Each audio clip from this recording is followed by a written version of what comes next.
የተዘፈዘፈ ኃጢአት ካለ ውዝፍ ኃጢአት ካለ ንስሐ መገባት ያለበት ኃጢአት ካለ ተሸክማችሁ አትዙሩ። የምትደርሱት የተደበቃችሁበት ኃጢአት ሰውራችሁ የያዛችሁት ኃጢአት የሚያደርሳችሁ መቃብር ውስጥ። ስለዚህ ስለ ኃጢአት የምታስቡትን አስተሳሰብ አስተካክሉ። ኃጢአት በእግዚአብሔር ፊት ሁሉ ጊዜ ምንድነው? ኃጢአት ተሰውረው በጨለማ አድርገው ማን ያይናል? ማን ይደርስበት? ማን ያውቀዋል? ይሄን እኛ የሰራነውን ተንኮል ብለው ለሚሉ ወየውላቸው ይላል መጽሐፍ። የማነሳው የመልእክቴ ርዕስ የተሰወረ ኃጢአት ወይም ድብቁ ኃጢአት ምን ያመጣል የሚል ርዕስ ነው ያስኩት። የተሰወረው ኃጢአት ወይም ድብቁ ኃጢአት እስቲ በሉት። አዎ የተሰወረ ኃጢአት ውስጥ ሰዎች ይገባሉ፣ በአንድም በሌላም መንገድ ይገባሉ። በመንገዳችን ላይ ከሚገጥሙን ፈተናዎች፣ ጠላት ከሚያስነሳብን ፈተና እግዚአብሔር ይታደገናል። ሰዎች ከሚያመጡብን ፈተና እግዚአብሔር ያድነናል። በተለያየ መንገድ በስውር ጠላት በህይወታችን ላይ ከሚሰራብን የተሰወረ የጠላት ፕሮግራም እግዚአብሔር ይታደጋል ልጆቹ። ግን የማትድኑበት አንድ ፈተና አለ። እሱ ፈተና ደግሞ በያዕቆብ ምዕራፍ 1 ቁጥር 14 ላይ ያለ ነው። እሱ ምንድነው የሚለው? ነገር ግን እያንዳንዱ በራሱ ምኞትና ሐሳብ ሲታለል ይፈተናል። ከዛ በኋላ ምኞት ጸንሳ ኃጢአትን ትወልዳለች። ኃጢአት ደግሞ ካደገች በኋላ ሞትን ትወልዳለች ይላል። ይገርማችኋል፣ ሞት የሚባለው ነገር ፕሮሰስ ነው። በፕሮሰስ የምንደርስበት ሰፈር እና የምንድናቸው ብዙ የጠላት ወጥመዶች አሉ። ግን አንድ ነው ደግሞ ይሄ ነው። በምን የሚመጣ? በምኞት የሚመጣ ምኞት። የኛ ሰው በራሱ ምኞት፣ በራሱ ፍላጎት፣ በራሱ ፍቃድ ሲሳብ ይፈተናል። ምኞት ጸንሳ፣ ምኞት እንቁላል ናት። እሷን ትጸነስና ከዛ በደንብ ከታቀፍናት ትፈለፈላለች። ስትፈለፈል ምንድነው የምትሆነው ይላል? ኃጢአትን ትወልዳለች። ኃጢአት ደግሞ ካደገች በኋላ በደንብ ኮትኩተን ሰውረን ደብቀን ስናሳድጋት ወስዳ የምታደርሰን መቃብር አፋፍ ላይ ነው። ስለዚህ የተሰወረ ኃጢአት ወስዶ መቃብር ውስጥ ነው የሚከተው። ስለዚህ ተሰውረው ልጆቼ ወደ መቃብር እንዳይወርዱ እዚህም እዛም ያሉ የተሰወረ ኃጢአት ውስጥ ያሉ፣ የተደበቀ ኃጢአት ውስጥ ያሉ፣ ማንም ያልደረሰባቸው፣ ማንም ያላያቸው፣ ማንም ያላገኛቸው ለረጅም ዘመን ተደብቀው የኖሩ ወዴት እየሄዱ እንዳሉ ንገራቸው ስላለኝ እናገራለሁ። የብዙ ሰው ችግር ይሄ ነው።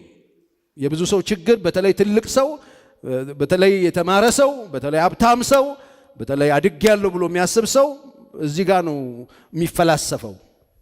ምን ብሎ ይፈላሰፋል? እኔ ትልቅ ሰው ስለሆንኩ እግዚአብሔር ምንም አይለኝም ብሎ የሚያስብ ሰው አለ። እኔ ታዋቂ ሰው ስለሆንኩ፣ እኔ አገልጋይ ስለሆንኩ፣ እኔ ተማርኩ ስለሆንኩ፣ እኔ ሀብታም ስለሆንኩ እግዚአብሔር ምንም አይልም የሚል ሞኝነትና ቂልነት አለ። እኔ ሚስቴ ስለምትከፋብኝ በሱ ምክንያት ነው እንደዚህ ሆንኩት ብሎ ኃጢአት ብሰራ እግዚአብሔር ምንም አይልም ብሎ የሚጃጃል አለ፣ ሞኝ አለ።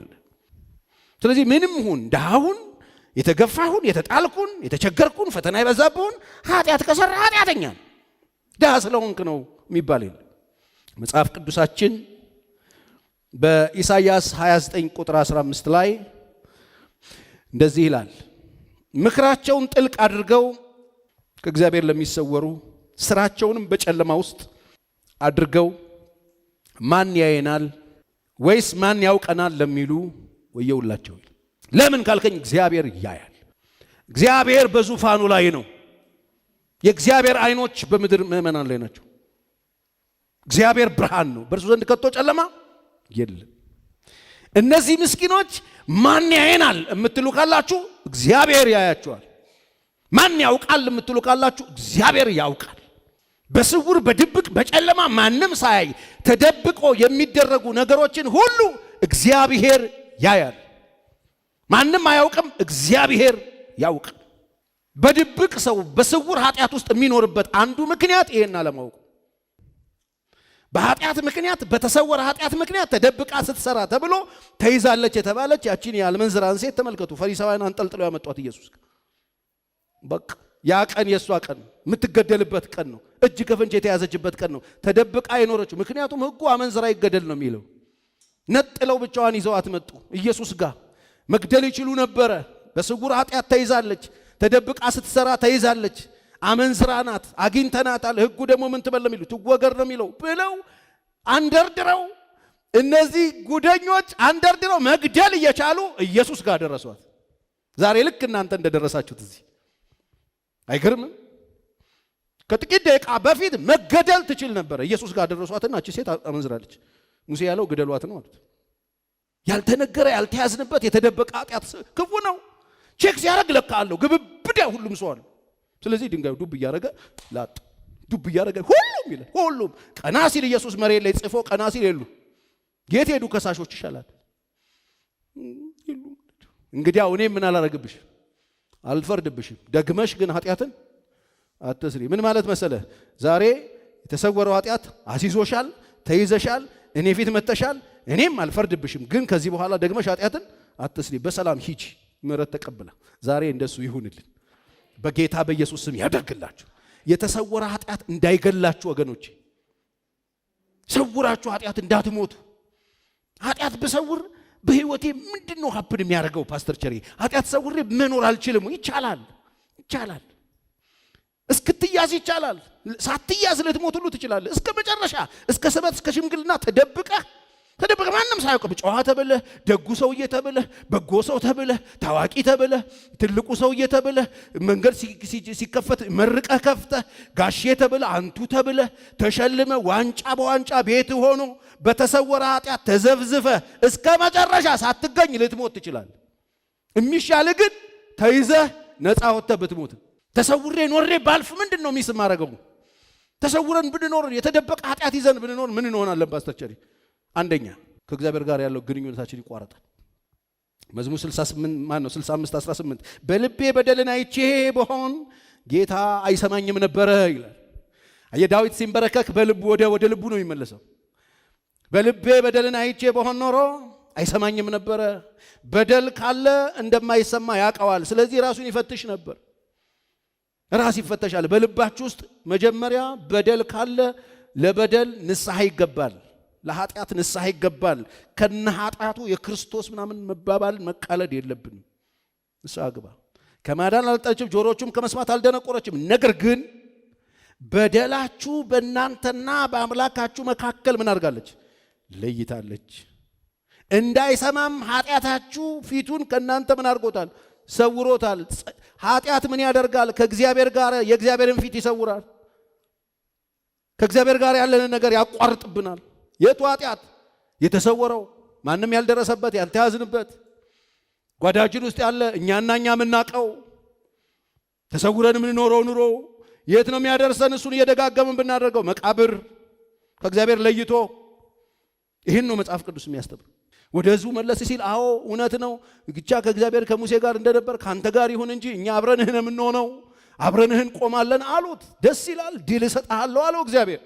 እሺ አብረኝ እንድትሆን ማረገው። በቃ የምታረገው ቃሉን ያዝ፣ ህጉን ያዝ፣ ጠብቀው፣ አብሬ እሆናለሁ አለው። እሺ መንገድ ሲጀመር ገና ሲጀመር ሙሴ ኢያሱ አገልግሎት ሲጀመር እንግዲህ ነገ እግዚአብሔር በመካከላችን ድንቅ ነገር ስለሚሰራ ዛሬ ተቀደሱ ነው ያለው። ሲጀምር ተቀደሱ፣ ነገ ታምር ያደርጋል እግዚአብሔር። ነገ ለሚሰራው እግዚአብሔር ዛሬ እኛ እንዘጋጅለት፣ መንገዱን እንጥረግለት፣ እናንጻ፣ ራሳችንን እንጠብቅ፣ ንጽህናችንን እንጠብቅ አላቸው እግዚአብሔር እንዲሰራ። እሺ ያለ ህዝቡም ተቀደሰ። በማግስቱ ዮርዳኖስን ለመሻገር ሲመጣ እግዚአብሔር ሂድ ካህናቶቹ ውሃ ውስጥ እግራቸውን ያድርጉት ሚራክል። ከዛ በፊት ሙሴ ጋር እንደዚህ አላየም። በበትር ተከፍሎ ነው የተሻገሩት። አሁን ግን ባህሩ ላይ እግራቸውን ያድርጉ አለው። ይህንን ትእዛዝ ተቀበለና ሲያደርጉ ዮርዳኖስ ተከፈለ፣ እስራኤል ተሻገረ። በእርግጥም ከሙሴ ጋር እንደነበረ እግዚአብሔር ከኢያሱ ጋር ነበረ። ግን አንድ ኪዳን ገብቶ ነበር እግዚአብሔር። በል እንግዲህ ኢያሪኮ ትገባላችሁ፣ የምትገቡበት ከተማ ላይ ወርቅና ብሩ የኔ ነው አለ እግዚአብሔር። ለኔ ትለዩልኛላችሁ አለ። እርም ይሆናል አለ። የኔ ነው አለ። የኔ ነው እርም ማለት ለእግዚአብሔር የተለየ ማለት። እሺ ያሉ ይሄ ነው ዲላቸው። ከዛ ኢያሪኮ ተሰበረች፣ ያ ከተማ ፈረሰ። ገቡና ምርኮ በምርኮ ሆኑ። ሀገሩን እግዚአብሔር አጥለቀለቀና ሰጠ። አብሯቸው እግዚአብሔር ሰራ፣ ተአምር ሆነ። በዚህ ግርግር አንድ አካህን የሚባል ሰውዬ የሆነ ካቦርትና ምናምን አንስቶ ደበቀ፣ ቆፍሮ ቀበረ። እግዚአብሔር ከዙፋኑ ሆነ ያየው። ወየውላቸው በጨለማ ማንም አያየንም ለሚሉ፣ ምክራቸውን ጥልቅ ለሚያደርጉ፣ ተደብቀው አመጽ ለሚሰሩ ወየውላቸው። በአንዱ አካህን ምክንያት ቀጣዩ ሚሽን ጋይን የምትባል ትንሽ ከተማ ናት። ደግሞ ሲወጡ ቷ አሁንም ተመቱ፣ ተሸነፉ። ሲደግሙ ቷ አረጓቸው ጠላቶቻቸው። ሙሴ ማን ነው? ኢያሱ ደነገጠ። የእስራኤል ሽማግሌዎች በግንባራቸው ተደፉ ይላል። ምን ብለህን ነበረ? ምን ብለህን ነበር? እግዚአብሔር ድል ሰጣችኋለሁ አላልከንም ነበር?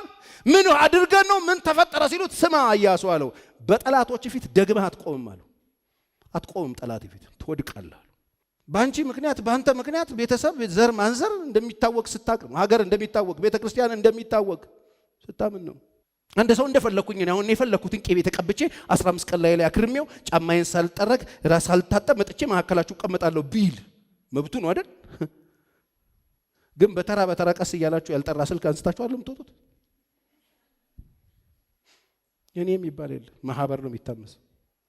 100 ሰው ያለበት መኪና ውስጥ አንዱ ቆሻሻ ረግጦ ቢገባ የ100ም አፍንጫ ችግር ውስጥ ይወድቃል። ምን አገባው? ማንም በእኔ የፈለኩትን ባደርግ እንደፈለኩ በወጣ እንደፈለኩ በገባ እንደዚህ የሚባል ነገር የለም። እንደዚህ የፈነዱ ወጣቶች አሉ። አሁን እንደዚህ የሚባል ነገር የለም። እንደ ቤተ ክርስቲያን አካል ነን፣ አንዳችን እንጠብቃለን። እንደ ሀገር ዜጋ ነን፣ አንዳችን ጉዳይ ያገባናል። አለቀ አይደል? እና ኃይሌ ሮጠው ባሸነፉት እኛ ምን አግብቶን ነው የጮሩ? ማን ወክለው ስለሮጡ ነው? ሀገር ባንዲራ ግዴለ እንደፈለኩ ማንንም እንዳትሰሚ እንደዚህ የሚባል የለም። በጠላቶቻቸው ፊት ይሸሻሉ። እኔም ማለት እርም የሆነውንም ነገር ከመካከላቸው ካላጠፋችሁ ከዚህ በኋላ ከእናንተ ጋር አልሆንም ማለት እግዚአብሔር ቃል ገብቼ ነበራል። አሁን ከዚህ በኋላ አልሆንም። ትናንት አብሬያችሁ ሆናለሁ፣ ጓሽ ሆናለሁ። ከዚህ በኋላ አብሬያችሁ አልሆንም። ትናንት ያልከውስ አሁን አልሆንም። ክሰሰኝ። እግዚአብሔር እኮ ይሄ ሙሴን ትናንትና አምላክ አረጋለሁ ፈርዖን ጋር ወስጄ አለው። እኔ ካንተ ጋር ሆናለሁ አለው። እሺ ያለ ምዕራፍ 3 ምዕራፍ 4 ላይ እግዚአብሔር ሙሴ ሊገለው መጣ የሚል ቃል አለ እንዴ? ትናንት ታምር አንዴ ለምጽ አንዴ በትሩን አላረግ አው ዛሬ ገለሃለሁ ብሎ ማን ይከሰዋል? ትናንት እገለዋለሁ ብሎ ሊገለው መጣ ይላል። ሰጲራ ነች ያዳነችው ሚስቱ። በምን ምክንያት? የ2 ዓመት ሕፃኑን ልጅ አልገረዘም፣ ሸለፈት አቅፎ ስለነበር። ስለዚህ ሚስትየው ስትነቃ ምን አረጋች ይላል? የባልጩት ድንጋይ ወሰደችና የልጁን ሸለፈት ቆረጠችና ሙሴ ላይ ጣለችበትና አንተ ደም ሙሽራዬ ነህ፣ የደም ሙሽራዬ ነህ አለችው። እግዚአብሔር ሊገለው መጣና ተወው። የእውነት መንፈስ ይባላል። ያ የእውነት መንፈስ ወደ እውነት ሁሉ ምን ያደርጋል? ይመራል። ስለዚህ ከተሰወረ ኃጢአት ውስጥ የሚያወጣን ማን ነው ካላችሁኝ፣ የእውነት መንፈስ። የእውነት መንፈስ እንዲመራን ምን እናድርግ ካላችሁ 3 ነገር ታደርጋላችሁ። እቺን ነገር እናገርና አጠቃልላለሁ። የእውነት መንፈስ መጥቶ ሲናገርህ ኃጢአትን እንደ ኃጢአት እይ። ኃጢአትን እንደ ኃጢአት ማየት አለብህ እንዲመራ። የእውነት መንፈስ የሚመራ ኃጢአትን እንደ ኃጢአት ማየት ትችል። ትልቅ ነኝ፣ የተማርኩ ነኝ፣ ባለስልጣን ነኝ፣ እኔ ማንም አይደርስብኝም፣ ማንም አያየኝም፣ እንደፈለኩ ነኝ፣ እንደ ልቡ ነኝ ማለትን ትተህ ኃጢአትን እንደ ኃጢአት ማየት ማሰብ አለብህ። ኃጢአት ነው ማለት አለብህ። እንዲህ ነው የምገለው ኃጢአት ነው። ኃጢአት የሚገደለው አዎ አንደኛ ኃጢአት እንደ ኃጢአት እንጠላዋለን። ሁለተኛ ለኃጢአት ፍጆታ ማቅረብ ማቆም፣ የጊዜ የገንዘብ የጉልበት የራሳችንን የምናቀርብለትን መስዋዕት ማቆም። አህያ ፈላጊ ትናንትና መንገድ አግኝቼ የቀባሁት ናቀኝ እኮ አለ። የቱ? እስራኤልን ንጉሥ ያደረኩት ምን አረገ? ናቀኝ። ጠላት አውጣ አጥፋ ብየው ንቆኛል። ስለዚህ እኔ በእስራኤል ላይ ንጉሥ እንዳው ንቄዋለሁ። ሳሙኤል ሲያለቅስ አድሮ ጠዋት መጣ። ይሄኛው ደግሞ ጨርሻለሁ፣ ሃሌሉያ እስራኤልን ነፃ ወጣው እግዚአብሔር ይመስገን እያለ እየዘመረ ተገናኙ። የእግዚአብሔር ሰው የእግዚአብሔርን ትእዛዝ ፈጽሜ እግዚአብሔርን አከበርኩት እኮ ሃሌሉያ ሲለው ሳሙኤል ዝም በል ምንም ታናሽ ብትሆን በእስራኤል ላይ አለቃ አላደረገህም፣ አላከበረህም፣ ከትቢያ አላነሳህም፣ ንጉሥ እንድትሆን አልቀባህም። ዛሬ አንተ ብትንቀውም ደግሞ እኮ ጨርሻለሁ ትእዛዙን ፈጽሜያለሁ ትላለህ አይደለም? እግዚአብሔር እኔ የምሰማው የበሬዎቹ ጩኸትና ግሳት ምንድን ነው አሉ። እኔ ይሰማኛል ድምፅ፣ አጥፋ የተባልከው ድምፁ ይሰማኛል አለ። ደብቀኸዋል አልጋስ አይደለም እኮ ህዝቡ ለአምላካቸው ሊሰው ነው። ምኑን እርሙን ህዝቡ ለአምላካችን እንሰዋለን ብሎ ነው። ይሄው ንጉሥ አጋጉንም ንጉሱንም ይዤ መጥቻለሁ አለ። ዝም በል አነገልገራው። በእስራኤል ላይ ንጉሥ እንዳትሆን እግዚአብሔር ንቆሃል። በምን ምክንያት? በበደል አጥፋተ ብለህ ባለማጥፋትህ ነውር ነው የፈጸምከው። ስለዚህ ንጉሥ አትሆንም፣ በቃ ጨርሰሃል። አምጣው አለ። አጋግን አመጣለት፣ በሰይፍ ሸረካከተና ገደለው ይላል ሳሙኤል።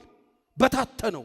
ዛሬ በደንብ ስሙኝ። እዚህም እዛም ያላችሁ ዛሬ መንፈስ ቅዱስ እያወራላችሁ አጠገባችሁ ቆሞ እየነገራችሁ ይሄንን የተሰወረ በደል አውጪና ግደዩ፣ አውጣና አጥፋው እያለ ባታጠፋው ምን እንደሚሆን ታውቃለህ? ይሄ ያላጠፋው እሱ ጠላት ነው መቃብር ውስጥ የሚገልሽ እሱ ነው። ዛሬ ደብቀሽ የምታሳልፈው እሱ ይገልሽ። ደብቀህ የምታሳልፈው እሱ ይገላል። የሳኦል ሞትን ስታጠኑ ሳኦል ሲሞት መጨረሻ ላይ በጌት ላይ አታውሩ ብሎ ያለቀሰበት ዳዊት ያለቀሰበት ምዕራፍ ላይ ሄዳችሁ ስትመለከቱ ሳኦል የተገደለው ብላቴና እየሮጠ መጣና እንኳን ደስ ያለ ጠላት ሞተላ አለው ዳዊት። በምን አወቀለው? ሞቷል አለ። ዮናታንም እሱም ነው የሞቱት። ሞቷል፣ አይቼዋለሁ፣ ደርሼ ነበር፣ ነፍስ ነበረው፣ እያቃሰተ ደረስኩኝ፣ ከዛስ ጨረሰኝ ሲል እኔ ጨረስኩት አለው። ማን አንተ ለመሆኑ ስለኔ የባሪያህ አማልቅ ልጅ ነኝ አለው። ዋው! መጨረሻ ላይ ገባ ከመሬቱን የፈጸመለት ይኸው አማልቅ ትናንትና አጥፋ የተባለ። እንዴት አልሳሳህም? እንዴት አራራህም? እኔ ሲያሳድደኝ ከአንድም ሁለት ሶስት ያግኝቼው ያዘንኩለትን የእስራኤልን ክብር እንዴት ወግ ተገደልከው? እንዴት እንኳን ደስ ያለህ አላለውም። በቃ ደስታ አይደለም ሳኦልን እንዴት ገደልከው ብሎ ብላቴናውን ጠራና ውደቅበት አለው ይላል። ገደለው ይላል። ምክንያቱም ዛሬ ቢያልፈው ዳዊትንም ቀን ጠብቆ ይገለዋል። ወገኖቼ መኖር ይችላል። ብድራቱን ትኩር ብሎ አየና ገደለው። ሙሴ እምቢ አለ። የፈርዖን የልጅ ልጅ እንዳይባል ምን አለ? እምቢ አለ። እስቲ በሉት፣ ጮክ በሉና እምቢ በሉ እስቲ። እምቢ አለ። እምቢ ለጊዜው ከሚገኝ ከኃጢአት ደስታ ይልቅ ከእግዚአብሔር ሕዝብ ጋር መከራን መቀበል መረጠ ይላል። ብድራቱን ትኩር ብሎ አይቶ ነበርና እምቢ አለ። እምቢ ብሎ ገደለው። ንግስናን ገደለው። ከኃጢአት ጋር መንገስ፣ ከኪዳን ውጪ መንገስን ገደለው። ምን ብሎ? እምቢ ብሎ። ነገር ትቀይራለህ። አሁን በህይወት ስላለህ ነው ማወራው። ወድቀሽም ቢሆን እዚህም እዛም ያላችሁ የወደቃችሁበት ቦታም ቢሆን አይኖቻችሁን እግዚአብሔር ላይ አድርጉ። እሱን ተስፋ አድርጉ። ኃጢአትን ለመግደል ከነገር ውስጥ ለመውጣት ሬዲ ሆኑ። እናንተን መንፈስ ቅዱስ ያግዛችኋል። እስቲ በደንብ አሜን። አዎ ሚክያስ 7 ይሄ ሰውዬ ምዕራፉን ስታጠኑት የወይኑ ፍሬ ተለቅሞ እንደቀረው ቃርሚያ ሆኛለሁና ወየውልኝ ይላል። በስለው የነበሩ መጀመሪያ ነፍሴ የተመኘቻቸው በጣም መልካም ፍሬ ነበረ። አሁን ግን ተለቅሞ እንደቀረው ቃርሚያ ሆኛለሁና ወየውልኝ ይላል። በምን ምክንያት ነው እንደዚህ ሆንከው ስትሉት ይነግራቸዋል። ግራና ቀኝ እየተመለከተ ያኛው እኮ ልክ አይደለም፣ እንትና ኩርንችት ነው፣ እንትና ደግሞ እንደ አሜኬላ ናቸው፣ ትልቁ ሰው እንደ ነፍሱ ምኞት ይናገራል እያለ ሰዎችን ሲያማ ከራሱ ውስጥ ወጥቶ ዙሪያው ገባውን ሲመለከት የሱ ባዶ ሆነ። አሁን ወድቄያለሁ፣ አሁን ስቻለሁ፣ ጠላት እያላገጠ ነው። እኔ ግን ወደ እግዚአብሔር ምን አደርጋለሁ? እመለከታለሁ። የመድኃኒቴን አምላክ ተስፋ አደርጋለሁ፣ አምላኬም ይሰማኛል። ጠላቴ ሆይ በወድቅ እነሳለሁ፣ በጨለማ ብቀመጥ እግዚአብሔር ብርሃን ይሆንልኛል። በእኔ ላይ ደስ አይበልሽ፣ በእግዚአብሔር ላይ ኃጢአትን ሰርቻለሁና። የሚክያስ ኃጢአት ምንድን ነው? ወሬ፣ ሐሜት፣ ጀጅ ማድረግ፣ ዙሪያ ገባውን ወሬ፣ የነበረው ነገር ባዶ ሆነ። በእግዚአብሔር ፊት ኃጢአት ሰርቻለሁና እስኪሟገትልኝ ድረስ ፍርድን ለኔ እስኪያደርግ ድረስ ቁጣውን ታገሳለሁ። የፈለገ ይበለኝ፣ ይምታኝ፣ ይቆንጥጠኝ፣ ይጩህብኝ፣ እግዚአብሔር ይንቀፈኝ፣ እታገሳለሁ። የሚለኝን እሰማዋለሁ፣ አላኮርፈው፣ ታገሳለሁ። ወደ ብርሃን ያወጣኛል። እስቲ በሉት፣ ወደ ብርሃን ያወጣኛል በሉ። ወደ ብርሃን ያወጣኛል፣ ጽድቅንም አያለሁ። ጠላቴም ታያለች። እኔም አምላክ እግዚአብሔር ወዴት ነው ያለች በህፍረት ትከደናለች። ኢየሱስ ጌታ ነው። የት አለ አምላክህ ያለችኝ በህፍረት ትከደናለች። አይኖቼ ይመለከቱሃታል። አሁን እንደ መንገድ ጭቃ ትረገጣለች። ቅጥርሽ በሚሰራበት በዚያን ቀን ድንበርሽ ትስፋፋለች ይላል መጽሐፍ ቅዱስ። እንተ በሰራው ሀገር ይታመሳል፣ ትውልድ ይታመሳል። አንድ ሰው በጻፈው ሀገር ይታመሳል። አያውቀውም። ብዙ ሰው የሚያደርገው ነገር በእኔ ማንም አያገባውም የሚባል የለም። እኔ ቁጭ ብዬ እግሬን ቋጥሬ ጫት ቤት ቁጭ ብዬ እኮ ሀገር የሚያምስ ነገር መስራት እችላለሁ። እንደዚህ የሚባል አለም። ይመለከተናል፣ ያገባናል።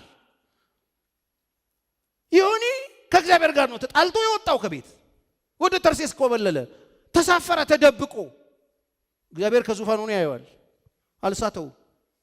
እሱ ባለበት መርከብ ውስጥ ትልቅ ችግር ተፈጠረ። አብረውት ያሉ ሰዎች ይጨነቃሉ፣ ወርቃቸውን ይጥላሉ፣ ብራቸውን ይጥላሉ፣ ይከስራሉ። እሱ ለጥ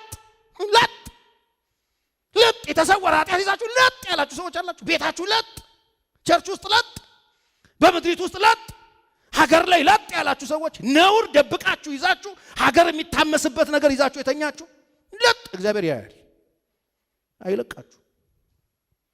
አለቀቁ። የከሰረው ይከሰራል እንጂ አታመልጥም ከእግዚአብሔር።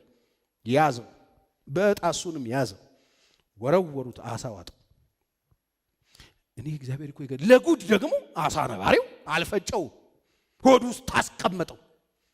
ቁጭ ብሎ ከርሱ ውስጥ ሆኖ ዮናስ እዛ ውስጥ ሆኖ ደህንነት ከእግዚአብሔር ዘንድ ነው ይላል። አይገርማችሁ? እዛ ውስጥ ሆኖ ይጸልያል። ተስፋ አረገው እግዚአብሔርን። ደህንነት ከእግዚአብሔር ዘንድ ነው። አሁንም አይኖቼ እሱን ይመለከታሉ ይላል። እግዚአብሔር አሁንም ሰማው። ብቻ እግዚአብሔር አይናችሁን ወደ እግዚአብሔር አንሱ። ወደ ላይ አየ። እዛ ውስጥ ቁጭ ብሎ ሌላ የሚታይ ነገር ነበር። አዎ አይኑን ክፍት አድርጎ የአሳ ነባሪውን ጨጓራ፣ አንጀት፣ ትልቅነቱን፣ ሆዱን፣ ዘይቱን፣ ውስጡ ያለውን ነገር ማየት ይችላል እኮ። ግን ከሱ ውስጥ ወጣና ፈጣሪውን አየው። እግዚአብሔርን ሲያየው እግዚአብሔር ዮናስን ያዋጣውን አሳ አዘዘው። ዮናስን የብስ ላይ ተፋው። አይገርምም?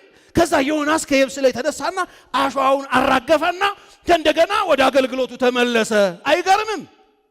እግዚአብሔርን ተስፋ አድርጉት። እግዚአብሔር ይታደጋችኋል። እግዚአብሔርን ተስፋ አድርጉት። አይኖቻችንን እግዚአብሔር ላይ እናድርግ። ተስፋ እናድርገው። ኃጢአት ውስጥ ያላችሁ ሰዎች አላችሁ። እግዚአብሔርን ተስፋ አድርጉት። ሀምብል ሁኑና በፊቱ ሁኑ። እግዚአብሔር ካላችሁበት ውስጥ ያወጣችኋል። እንደዛ ቀራጭ፣ የቀራጩን ታሪክ ታውቃላችኋል። ኃጢአት ሰርቷል፣ በደለኝነቱን አምኗል። ፊቱ መጥቶ ደረቱን እየደቃ ተስፋ የሚያደርገው እግዚአብሔርን። እኔ ኃጢአተኛውን ሰው ምን በለኝ ማረኛል። አልተበተም። የአስራት እንደሚከፍለው እንደሚጸልየው ሰውዬ አልተበተም። የሚጸልየው ሰውዬ ቲቪቱን አላያችሁትም? በጣም ነው የሚጸልየው። በሳምንት 2 ነው የምጾመው፣ አስራቴን እከፍላለሁ ይፋና ደረቱን ገልብጦ ራሱን ከሌላው ለክቶ አንደኛ ነኝ ሲል ተነውሮ ተመለሰ። ይሄኛውስ ደረቱን እየደቃ ወደ ሰማይ ማየት አሳፍሮት እግዚአብሔርን ተስፋ አድርጎት ደረቱን እየደቃ እኔ ኃጢአተኛውን ሰው ማረኛል። እግዚአብሔር ክብር ለኢየሱስ ይሁን። ግዴላችሁ ተመለሱ። መንፈስ ቅዱስ እንዲመራችሁ ተቀደሱ። እኔ ቅዱስ ነኝና እናንተም በስራችሁ ሁሉ ምን አድርጉ ነው የሚለው? ተቀደሱ። ቅድስና ለእግዚአብሔር። ሙሴን ጠይቁት። በእግዚአብሔር ፊት በቅድስና በዙፋኑ ፊት ይሆን ነበር። ፊቱን ይፈልግ ነበር። ከነነውሩ ሲመጣስ ሊገድለው ነበር። መጽሐፍ ነው የሚናገረው። እንደ ክርስቲያን ተቀደሱ። ይሄ ዘመን በጣም በጥንቃቄ ራሳችንን የምናይበት ነው። አንድ ላይ ድሮ ሰው ባክ ሲያደርግ በግለሰብ ደረጃ ነው ባክ የሚያደርገው። አሁን በተቋም ነው ባክ ያደርግ ነው። በድፍኑ ነው እንዳለ ድፍን ቸርች እንዳለ ድፍን ዋናት። ተቀደሱ። እግዚአብሔር ይርዳን። እግዚአብሔር ማስተዋል ይስጣን። የተሰወረ ኃጢአት አለ ተደበቀ እግዚአብሔር ብቅ ያደርገላችሁ። እኔ አንድ ሴት አለሽ ምናምን አልልሽ እንደሱም አርጋ አላለኝም ጌታ። አንቺ ታውቂዋለሽ፣ አንተ ታውቀዋለህ፣ ድብቁን ታውቀዋለህ። ተደብቃችሁ ይግለጠኝ። ይሄ የኩኩሉ መንፈስ ከሰፈር ይዘው የመጣው ቸርች ይዘው የገባው ኩኩሉ ከእግዚአብሔር እኮ ጋሽ ጎንፋ አይደለም። ድብብቆሽ ከእግዚአብሔር ጋር ይቅርባችሁ። እግዚአብሔር ሁሉንም ያውቃል፣ ሁሉንም ያያል። የተሰበረ ልብን አይንቅም እግዚአብሔር። መጽሐፍ እንደሱ ነው የሚለው። እኔ ምን አይነት ቤት ነው የምትሰሩልኝ አለ ኢሳይያስ። ምን አይነት ቤት ነው የምትሰሩልኝ? እኔ እኮ አለ ሰማይ ዙፋኔ ነው፣ ምድር ደግሞ የእግሬ መረገጫ ናት አለ። እኔ ወደዚህ ወደ ትሁት መንፈሱ ወደ ተሰበረ በቃሌ ደግሞ ወደሚንቀጠቀጠው ሰው ምን አደርጋለሁ? እመለከታለሁ አለ፣ አያለሁ አለ፣ እኔ አየዋለሁ አለ። በቃ ለእግዚአብሔር ቃል ክብር መልስ ስጡ።